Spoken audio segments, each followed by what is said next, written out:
Today we sat down with founder and CEO Claud Williams, inspirational speaker and Loughborough alum. We spoke about productivity habits, his journey with finding business and setting up his businesses, and also his long-term goals for the future. This is the story of Claud Williams. Firstly, would you like to introduce yourself and tell the viewers at home who you are? Cool. So I'm Claud Williams. I am an ex-Loughborough student, graduated in 2012. Since then, I've gone on to do quite a few random things, I'm going to say, mostly in entrepreneurship. So I've set up a number of businesses, won a few awards and all that sort of stuff. I also sit on the board of a few organisations. So that being the NHS, housing, I sit on board for a regulator as well, and I'll soon be joining the board for Barclays Bank's foundation as well. Awesome. What would you say inspired you to go into the entrepreneurship realm? Okay, so I think I've pretty much known for a long time I was going to be an entrepreneur. Growing up, I watched my dad run his own business, watched my older siblings set up their own companies, so it does seem like the natural pathway. In terms of what actually got me started, when I was a teenager, I set up my first business organising sports training camps and tournaments, mostly in basketball, and that is what actually led me to think, well, there's no better place in the world to go than Loughborough if you're going to set up a sports business. And yeah, around the same sort of time, I had set up, I'd bought a professional camera, a DSLR camera, to take pictures at the events I was doing. And when I got to Loughborough, what I was finding is that people kept asking me to come and take pictures for this event or their clothing line or whatever it is that they was doing. And by the end of my first year, I realized that the demand was so high that this was actually a better business opportunity. So I went on to start that as my second company. And over the years of being a student, that's kind of how I paid my bills, rent, all of that sort of stuff. And it slowly evolved from a photography business into more of a media agency, and then later into an advertising company. And through that, I then was able to get onto the university's incubator program called The Studio. So we got financial support as well as a lot of training, and that really helped me take things to the next level. And what would you say is the biggest thing you've learned? If you've run multiple businesses, then what is the thing that you learned each time to get you for the next one to succeed, if you see what I mean? Yeah, I'm going to say if you do want to get into entrepreneurship, be okay with failure. Know that you're going to keep on getting better. It's a skill, so the more you do it is the more you'll learn and the more effective your next project will be. So if I compare my level of thinking when I started my first company versus what I do now, it's worlds apart. But if I'd never made that start, if I didn't make all those mistakes, then I wouldn't be where I am today. So I guess one of my favorite expressions is that an expert is just somebody that has failed in every possible way in a given field. So if you take that mentality towards business, then it kind of takes that pressure of trying to be perfect. And it's more about trying things, learning things, and moving forward. Have you ever been afraid of failure though? Because I think there's a little bit of a inspiring winners kind of thing at Loughborough, so it can kind of foster a fear of failure sometimes. I wondered if you ever experienced that firsthand or not.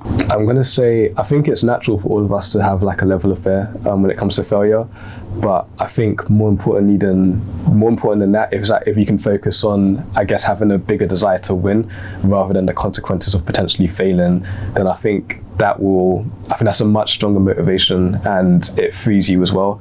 Because if I remember back to sports psychology, when any athlete is too focused on that fear of failure, then they will play in a way that stops them from making mistakes rather than playing in a way that will let them win. So it's you might look at their performance and be they didn't really do anything wrong, but they also didn't take enough risks that would allow them to actually excel or pass the people they're competing against.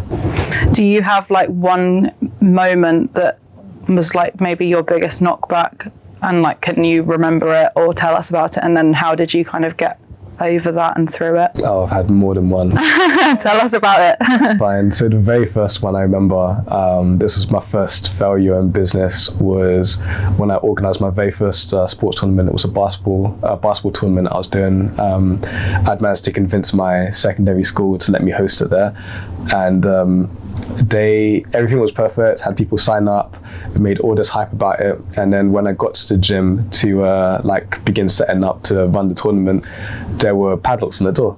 And when I looked inside, the room had been set up for exams, and like I remember just having to sit there, literally sit there, watch every person that signed up for my tournament, paid their fee, all of that, were excited to take part. I had to explain to each of them individually, like you can see the disappointment and see them walking back home afterwards, and it's like I just felt like it just felt like crap in all honesty, because firstly it was just like I had an agreement with my school, like it was really clear that this was the day, but obviously this wasn't a priority to them, or something had been miscommunicated.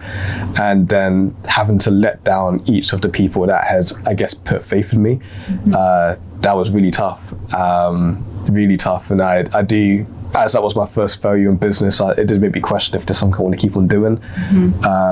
I'll say I'm grateful that my parents like really just helped pick me up again on that, like really encouraged me when again, like organised it again, and the second event was a success. So that was probably my first experience of failure in business. My second big one at least came many years later. So one of my companies had grown pretty big. Not pretty big, it was growing, let's say that. One of my companies was doing okay, and a lot of things on the external outside, it was looking fantastic, getting lots of coverage, having people excited, having literally 100 people coming to events, making decent money, all of that. But behind the scenes, like I just organized it in such a rubbish way. Like the systems, I didn't have any systems firstly in place. I had recruited the wrong team for the vision that I was going after. Like our internal organizational structure was a mess. Like there's so many things behind the scenes was a mess. And like we did that for a year and we kind of made it work. But then doing it for another year, like because so much of it was falling on me to have to like fill in all the gaps. By the end of the second year running like that, I was completely burnt out. Like to the point where literally I was struggling with anxiety, depression, like even got to the point where like because I was struggling to try and pay my team members at the end of every single month. Like it was just really, really rough. And like I said, on the outside, people thought it was amazing, but internally it was killing me. And yeah, like to me that felt like a huge failure, because what then had to happen was I eventually had to let go of everybody in my team. I had to then put the organization on hiatus while I kind of first sorted myself out first, like got myself back to a good mental space, good physical health, all of that sort of stuff. So yeah, like for me that was quite a big failure, because I had to let go of my entire team at the time, and I had to put the business on a hiatus a while to give myself time to get myself back to a good mental state, a good physical state, etc. And yeah, like the part that felt like the biggest failure to me is like one, like making the mistake of not having good systems and organizations. That's just a lesson that you learn in business. But what felt like the failure was having to let go of my team members. So once again, like there was all these people that had put their faith in me, they'd come on board with this vision, like taken in some cases massive pay cuts, like etc., to like really work towards making this thing happen. And I felt as if it's my responsibility as a leader to have these things in place. And it felt like it was them that had to pay for my mistake, and that felt like the biggest failure. That felt like the biggest failure that I've had in business. So yeah, it was a tough time. Learned a lot from it, grown a lot. But yeah, if I could go back in time, that's probably one of the only things I would change, is not having to let people down in that way. What would you say is like the biggest thing you've learned, maybe about yourself or about like a business lesson, or? It's probably hard to pin it down to just one. Or like, what's the biggest change in you? So like, if you look back at yourself when you first were like, I'm going to be an entrepreneur one day, what's changed in yourself? Have you grown more confident? Have you become more of a people person? Obviously you're a public speaker, so you must be some sort of people person. I would say probably the biggest change in my entrepreneurial journey has been, I guess, my level of organization. I'm not naturally an organized person at all. It's not my nature. It might be a dyslexic thing, I don't know, probably is. But yeah, like I remember when I was a university student, I was a mess. The amount of lectures I simply dismissed, like not because I didn't want to. Students can relate to that. it wasn't even like a conscious choice of like, I'm not going to go to this class. It's just literally like, oh wait, I had 3 lectures today that I completely forgot about. Not organized at all. But in order to, I guess, operate at the level that I am now, but even more importantly, where I want to be in the future, that's not a trait that can last, essentially. So I've had to be very intentional about changing those habits, and putting things in place to help me to be a lot more effective. And the more effective I've become in terms of like being organized, being effective, being productive, and being able to manage other people, that I've seen that really pay off like massive dividends in terms of the impact it has on the work that I do now. I totally get that. I think being diagnosed with ADHD only in the last year, it made me think like, oh wow, that's why I'm the way I am. So I think like realizing how you have to like put things in place for yourself to like manage it for your brain, I think it's like so important. I think a lot of students are definitely still navigating that. What is something that you have put in place that's worked for you? All right. So one thing that I've put in place to make my life easier, probably not something students can take on right now unless you're in that situation, is having a PA. So having someone who literally their job is to do my admin. Like I don't check my emails every day, and I don't have to because somebody is doing it for me. I realized that I just suck at emails, so then it's like stop trying to fight that battle ultimately. Another thing that has helped with my organization is I've adopted this idea. It's actually part of what I teach through my company. It's technically called the Eisenhower Matrix, which some people might have heard of before. It's when you organize tasks into things that are urgent and important. And what I've realized is that a lot of things in our lives we will classify as being urgent and important, and they are. However, that's not the area that you need to put most of your attention into. The reason I say that is because what I found, if a task is urgent and important, then you'll find a way to get it done no matter what. But the biggest secret to being successful that I've found is when you can put more time into the tasks that are important but not urgent, that's when you see like massive growth in your life. So to give you an example, learning how to drive, it's a task that might be important to you, but it's never urgent. So you can put it off forever. But then if you take the time to do it today, then it can change so many things for you. That's a simple example. It could be coding, it could be learning a new skill, it could be... It's like the nice to haves kind of. Yeah. Well, they're almost more than nice to haves because they will change your life significantly. But the thing is, nobody will ever put any pressure on you to do it. So if you can have that discipline for yourself to do those tasks, what you'll find is that a lot of the things that fell into that urgent and important category, they tend to actually disappear over time. So the more time you can spend doing the things in your life that are, once again, important but not urgent, is the more effective you'll find that your life will be. And taking a more positive spin on dyslexia, what's something that makes your life better as a result of it? Okay, so dyslexia is very interesting. And obviously everyone's experience of it is different. But one of the most common things, which is true for myself as well, is it means that because I see the world differently, it means that I basically live outside the box. So as a consequence of that, I come up with lots of really unique ways of thinking about or doing things, which, like in terms of business, looks like creativity or innovation. And I think a lot of people with neurodiversity, whether that is dyslexia, ADHD, autism, etc., like there are often lots of drawbacks that we have to deal with, especially up front. But when we can find ways and systems to get past that, then we are often left with so many, I guess, benefits ultimately. And it's more, if you can tap into those benefits for your life, then yeah, and really just dig into that, like play to your strengths, then it will open up so many doors. So yeah, innovation, creativity has been a big one for me when it comes to dyslexia. I love that. I think I feel totally the same. Like I've always felt that I was a creative person, but again, like the diagnosis of ADHD, I'm like, that makes sense. And I feel like sometimes it's like validation to like why you're a certain way, Yeah. because we all have strengths and weaknesses, but some of my weaknesses come as an effect of having ADHD, but then a lot of my strengths also come as an effect of it as well. So yeah, I love that. And then you mentioned earlier your parents. Are they who you'd say is like the most influential in your life, or is there anyone else who influences you? Yeah.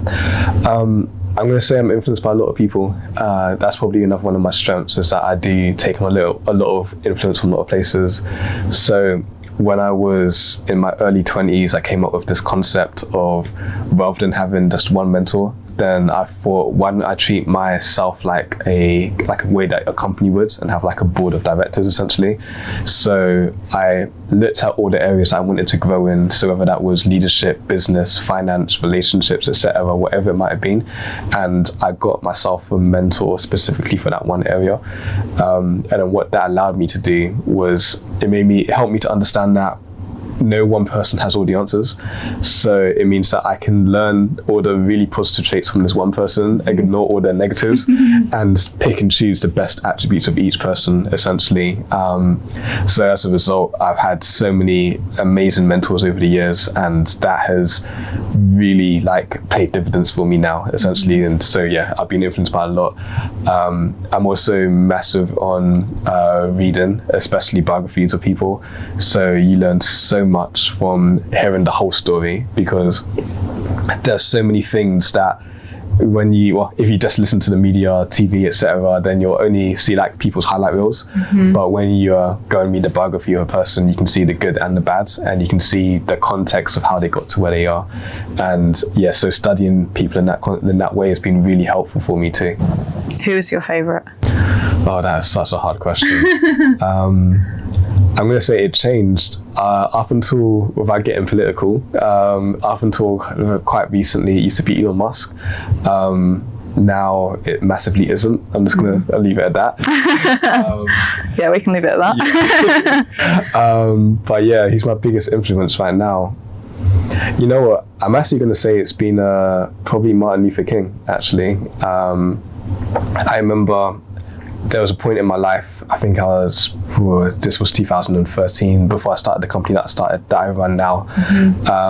I was running the media company that I mentioned earlier, and it was doing well, winning awards, making money, building a team. We had a studio even in the town centre, which was doing okay. But I found that I was just so unfulfilled doing that work. As much as once again on paper, it was doing everything it was supposed to do, but I was struggling to find the energy to get out of bed to go to my own business. And it kind of made me take a step back and reevaluate my life. And while I was doing that, that's when I first read Martin Luther King's biography, and obviously he did lots of amazing things, but I think the lesson that really stood out to me was that he was just a guy, that he had these skills and abilities, and he decided to use them to leave the world better than he found it, ultimately. And yeah, I thought I don't want my legacy to just be money, if you know what I mean, or to be fame or hype, or that doesn't mean anything. So what do you want your legacy to be? What do I want my legacy to be? I think, like I kind of said before, I love it to be that I left the world better than I found it, ultimately. For me specifically, what that will look like is the mission of my business right now is that we are building essentially an artificial intelligence that can serve as an individual coach for each person. So it will look like all the wisdom in the world is already out there, whether that's through research papers or books, etc. But then what people struggle to do is, most people don't have the time to read it. And if they do read it, they don't have the time they struggle to remember what they read. And if they do even remember, then they struggle to implement it. So what I would like to do is make all that amazing information easy for people to implement into their lives, and then help coach them through the process of basically becoming the best version of themselves, whether that's in productivity or business or in personal finance or physical health, etc. I want to make all of that as accessible to as many people as possible. I love that. And your company, must have changed so much in the last 10 years with the rise of social media.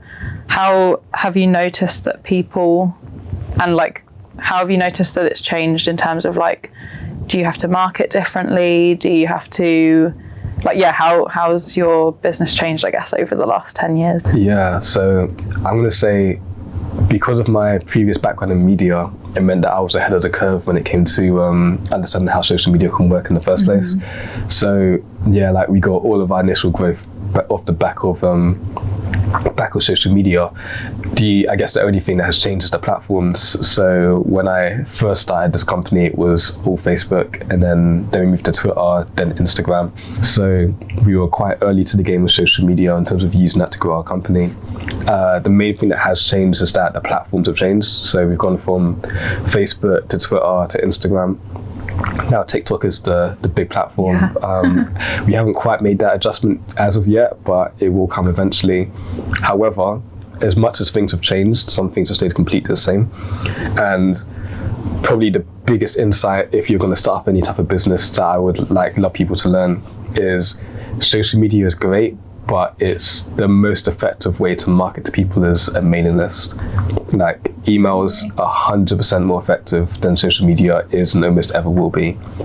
So if you're going to do anything from a marketing strategy standpoint, use social media to drive people to join your mailing list, and then use your mailing list to actually sell people on your products. And if you use that strategy, then yeah, you'll almost always pay off dividends for you.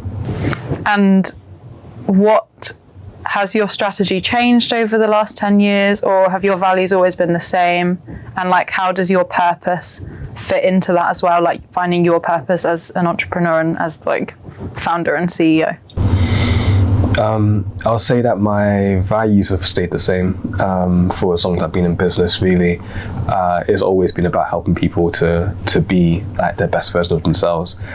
I think what has changed is, I guess, my expression of those values, and I've gotten closer and closer to what matters most to me. What has changed, I guess, is tactics to do that. So yeah, like when I started, I wasn't thinking about AI and how technology can work to achieve this on a bigger scale. What we used to primarily do was like quite large scale events and one-to-one coaching and things of that nature, but I realized there's a limitation to that. So as time has gone on, I guess the scale of my thinking has increased as in a way to allow me to have the biggest possible impact. Do you think you found your purpose, or you're finding your purpose? Oh, I'm very sure I found my purpose. So for me, it is about helping people to become practical dreamers. That is. And what does that mean? So to be a practical dreamer, that would mean to have a dream for your life. Whatever that dream is, that's completely fine. But then it's about taking those steps to make that dream a reality. Because it's easy to sit back and say, oh, I want to do this one day, I want to be this one day. But it's a totally different situation when you actually make a strategic plan of how to get there, and you actually begin to follow through on that plan. So I want to help people do that and actually turn their dreams into reality. And what is your dream? Have you turned your dreams into reality, or are you still working towards it? Working towards it. I think I don't mind saying it, like my goals is I do want, by the time I'm done, for Dream Nation to be one of the biggest companies that is on the planet ultimately. Dream big. Yeah. I do want to have impacted more lives than I can count. And I do want this to be an organization that outlasts me, so to go on to impact many more generations long after I'm gone. So that's my goal. And is that how you consider success, or what do you like personally consider like that was successful or that is success?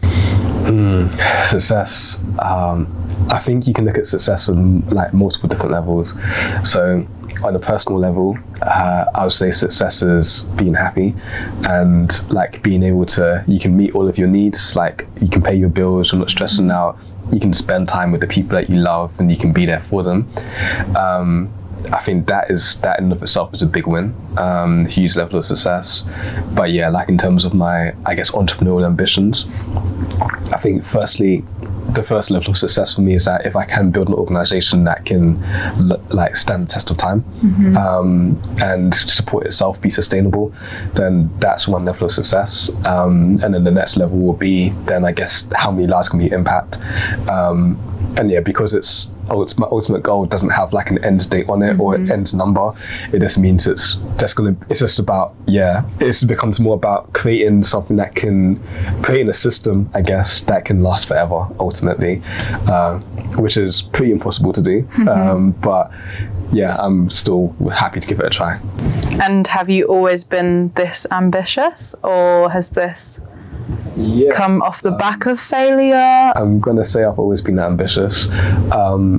The execution of it in terms of practicality hasn't always been there, but yeah, even my earliest memories as a child, like I never dreamed small, I guess. And I guess probably part of the magic is not losing that almost childish naivety in terms of what can be accomplished, because this life is tough, as we all know, and it can beat you down and make you cynical.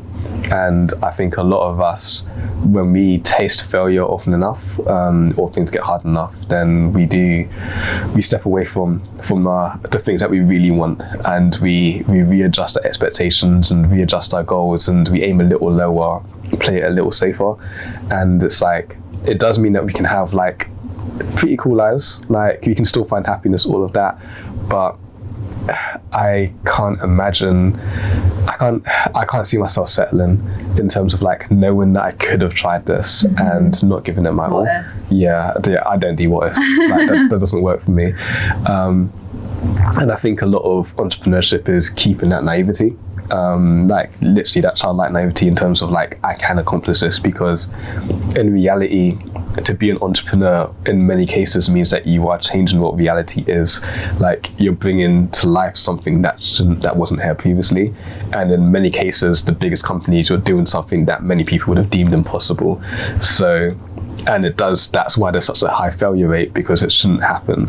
And even in the most cases, we don't even live in a society that is set up to support that type of like way of thinking or operating. So yeah, and so it's understandable why many people walk away from it. And I also think many people should walk away. This is not a fun life to live for the most part. So but if you do have like that really deep burning desire that you're not going to be happy otherwise, then don't run away from that. That would be my advice to people. Do you ever struggle with motivation or getting up and being like, even when the going gets tough, you've got to keep going because you know your mission and you know your goals? I think everybody struggles with motivation from time to time, and I'd say anyone that says they doesn't, I think they're lying, in all honesty. I think motivation has kind of been like a shower. It's like, you do need to have one every day. Otherwise, you'll begin to notice problems, let's put it that way. I think it's more about what are the things in place that will give you back that motivation, and kind of, even you alluded to it, reminding yourself of your why, of your mission, what you're trying to accomplish is a huge way to remotivate yourself. But sometimes it's also external factors, like who are the people around you? Are they inspiring you? Like, that massively helps. Are they encouraging you when you're down? Like, that will help as well. What's the content you're consuming? Like, is it a distraction? Is it negative? Or is it inspiring you to step up and do more? But I think also it's important to remember that you can take a break. Like, I think the world is finally catching up with the idea that this whole hustle culture thing is not the way forward. You don't need to work 24/7. You don't have to kill yourself. Like, you don't have to do any of those things. Like, ultimately, like, there's a balance to be found, and part of the finding that balance means that you can be successful in a sustainable way. So yeah, like, motivation waning, that's okay, like, that's human, but I guess it's more about, can you pick yourself up and go again? So do you ever suffer with imposter syndrome, or have you ever? So I've definitely suffered with imposter syndrome in the past. I'm gonna say, coming back after my hiatus especially was when I struggled with it the most, because it almost was I almost felt this need to prove that I was still this person, still this entrepreneur. And I realized that where it was stemming from was, it really was insecurity. And I was looking at all these, I began to really shift my focus into all these external things that prove success. So like how many podcasts are you doing? Like, have you been featured in a magazine article recently? Or what events you get invited to? All that sort of stuff. Like all the things that look like success. That's what I began to focus on, and it was such a distraction. While I was kind of in that mind state, like I wasn't really working on my business. I was talking about my business, but I wasn't doing the work. And yeah, like I was spending more time, like, I guess, chasing other people's approval. And that was such a toxic way for me to be living my life at the time. A few things happened that snapped me out of it, thank goodness, but I definitely struggled with it then. But also at earlier stages of my business, especially of each of my business, I'll say, like, you always eventually reach a point where you don't know what you're doing, and for the most part you're rarely surrounded by people that can give you the answers as well. So when you kind of reach a stage where it's like how you don't know how to move forward, you don't know how to progress, that can be a scary time. And I think when I was in those situations, then yeah, imposter syndrome really was a factor, kind of how I got past that. So reading helps once again, and that's part of why the biographies help, because you begin to see that like everybody struggled. And I think now at this stage of my life, I definitely understand that nobody knows what they're doing. It literally does not matter how successful they are, or how successful they look on the outside. As a whole, none of us have any clue. And that's in business, that's in being a parent, that's in relationships. Like, none of us know nothing. We're all just working it out. Literally, we're all working it out. And then when you kind of adopt that mindset and you give yourself and other people the permission to fail, then and work things out and have that patience and have that grace, then it makes life a lot easier. So are there any practical things that you did to build your confidence to get over that imposter syndrome? Anything that like students could do to get over that hurdle? I know a lot of students suffer with like not having the confidence or not feeling empowered to go and do something that they know deep down they want to do, whether that be starting a business, whether that be going for that grad scheme, or, you know, getting over that hurdle. Yeah, I think I might sound a bit like a broken record on this, but I think in terms of getting over imposter syndrome, it really is about, I guess, a shift in mindset more than anything else. And if you've heard of the growth mindset before, so the growth mindset is where you see yourself as having the ability to continue to learn and grow, whereas the fixed mindset is where you feel like what you're born with is where you're staying. And if you currently have a fixed mindset, then imposter syndrome is inevitable, because you can definitely have the belief that you do not belong where you are because you're not good enough. Whereas if you're able to adopt the growth mindset, then that will allow you to realize that yes, it's true, you might not know what you're doing right now, you might not have the skills, you might not have the abilities, and you might not be qualified right now, but you can become qualified. And it's only through taking action is when you will become qualified. So there are plenty of things in our lives where when we start, we were rubbish. In fact, all of us, like, we learn how to walk. And if you ever watch a baby learn how to walk, they will fall over multiple times. It's just part of the process. But it's not about how many times you fall. It's not even about how many times you get back up again. It's about the mentality of the falling didn't matter.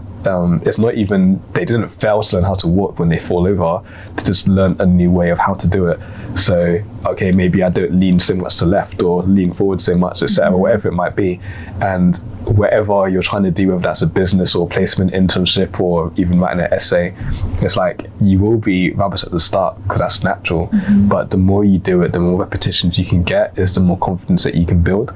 And as a whole, I find that real confidence, not the pretend type, real confidence comes through, I guess, the belief in your ability and your skill, and that belief comes through repetition, it comes through expertise, it comes through practice, and it comes through studying. It becomes from like really getting a hold of something. So when you do develop like that skill through, I guess as they say, there's 10,000 hours that you put into whatever it is that you're trying to develop, then when you're tested and you can see that you can rise to that challenge, that's where the confidence comes from. And that's when you begin to realize that, no, I'm not an imposter, like I do belong here. And even if there are things that I can't do today, I will be able to do it tomorrow. Yeah.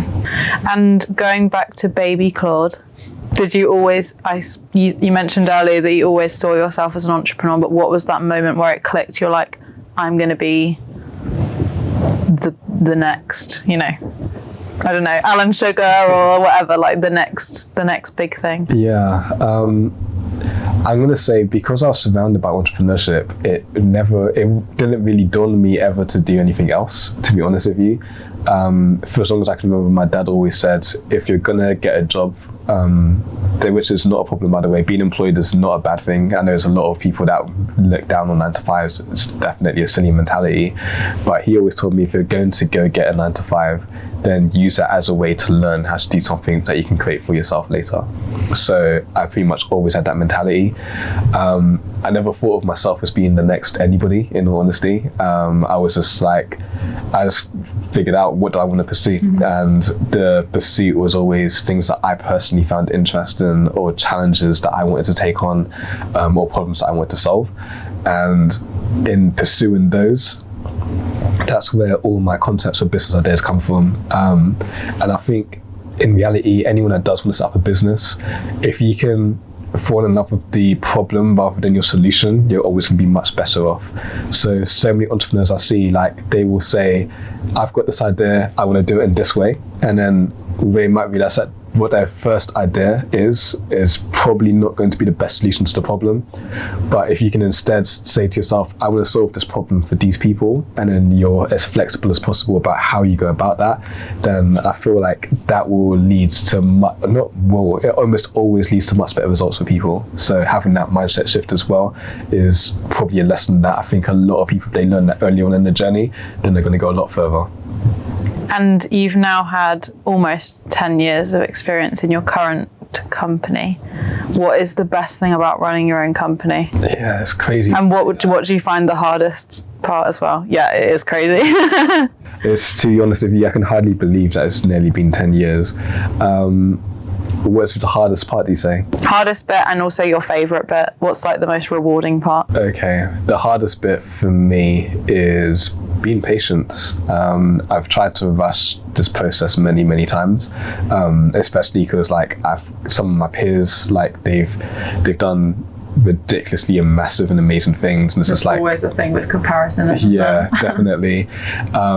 So sometimes it's like I want to almost run somebody else's race to my own, but learning to know what is my pathway, what am I trying to accomplish, what are the resources that I have available to me, and then going with that. And the second part of it was, what do you find the most rewarding part, or your favourite? Yeah, and the part that I would say is the most rewarding for me is when I do get to talk to my customers, when I get to spend time with them and see the impacts that we are having even now.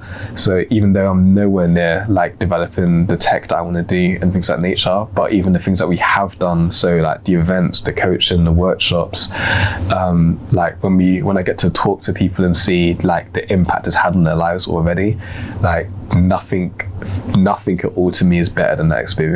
And I think that's part of the thing that I'm chasing, is I want to have that feeling, but times 1 million or 10 million or 7 billion.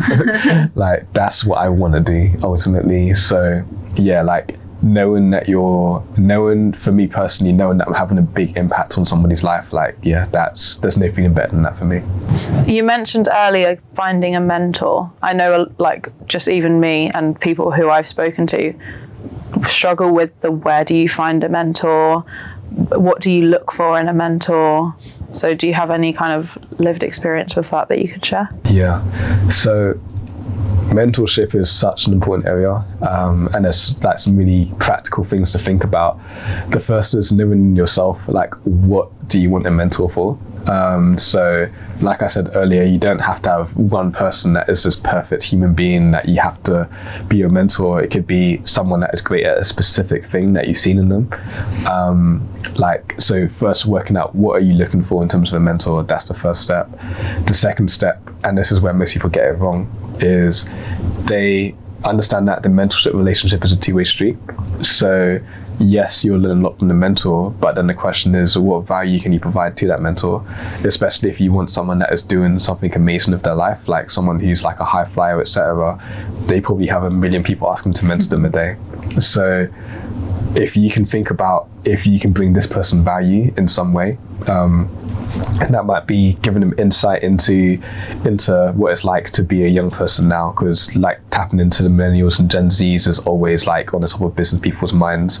It could be that, it could be like helping with their social media, or some sort of tech thing or whatever, it's just something basically that you can bring to the table to that person, then that makes the relationship way more fruitful as well. And then lastly, it's just about, I guess, being courteous. So ask, but also be respectful of their time, and try to make the mentorship relationship as easy for them as possible. And if you can do those things, I think you'll be surprised how easy it is for you to find a great mentor.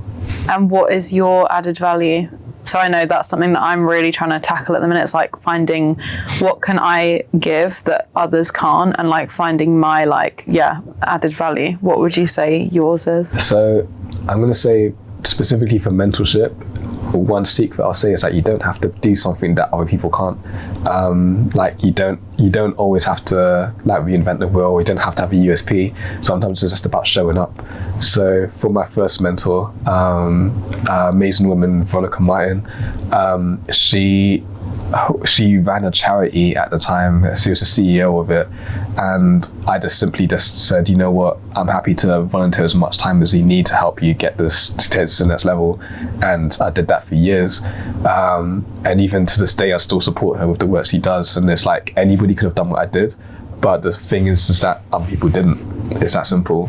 So showing up is literally 80% of the battle. So if you can do that, then from that point onwards, you can figure out other specific skills that you have that you can give. I love that. I really love that. What would you say is the most valuable skill you've learned from a mentor, and how does that serve you now? So the most valuable skill that I've learned from a mentor is, I guess, navigating relationships. So yeah, like I don't mind saying this because it's just life, but a huge part of success is nepotism. So that's simply, so many doors get opened to you because of who you know, and it is unfair. It's not a good thing, but it is reality. Mm-hmm. And unless reality changes in the next 10 years, which I don't think it will, mm-hmm. then you can either fight against the system or you can play the game ultimately. So my mentor really taught me how to build good relationships with people, and then from those relationships, looking at how those relationships can then also build doors, open doors for you rather. And a big part of that is being genuine, being a good person, like being willing to serve.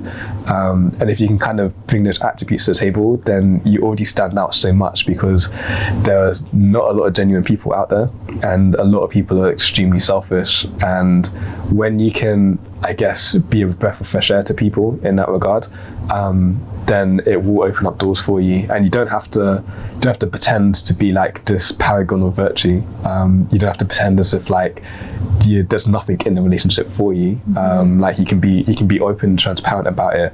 But yeah, like going about things in a way where you treat people in the right way, and you do that consistently for long enough, at least for me, I found that you will build a reputation that will open up doors for you in and of itself.